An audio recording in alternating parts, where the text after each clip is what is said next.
કતારગામ તાપીનો પાળો. એકવાર હું ત્યાંથી એમ જ નીકળ્યો અને ત્યાંથી જતી વખતે મેં જે જોયું એ કંઈક હચમચાવી દે એવું હતું. લગભગ શાળામાં જતા હોય બાળકો એટલી જ ઉંમરના બાળકો, કોઈ એકલા બાઇકનું સ્ટેન્ડ ચડાવીને બેઠેલા તો કોઈ કપલમાં બેઠા હતા.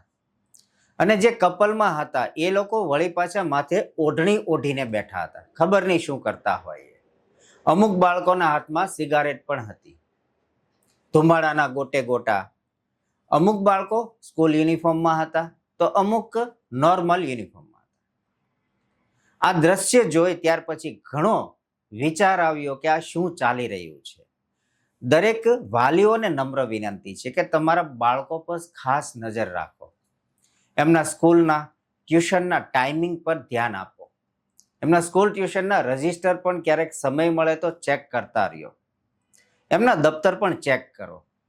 બાળકોના સ્કૂલે ટ્યુશને આવવા જવાના સમય પર પણ નજર રાખો કે બાળક ક્યારે જાય છે અને ક્યારે આવે છે. એમના મિત્રો કોણ છે, એમનું મિત્ર વર્તુળ કોણ છે, એ કોની સાથે જાય છે, કોની સાથે આવે છે, એમનું ઉઠવું બેસવું કોની સાથે છે, એ પણ ખાસ નજર રાખજો. કારણ કે આજનો આ આધુનિક સમય બાળક કે એમના પગ લપસતા વાર નથી લાગતી.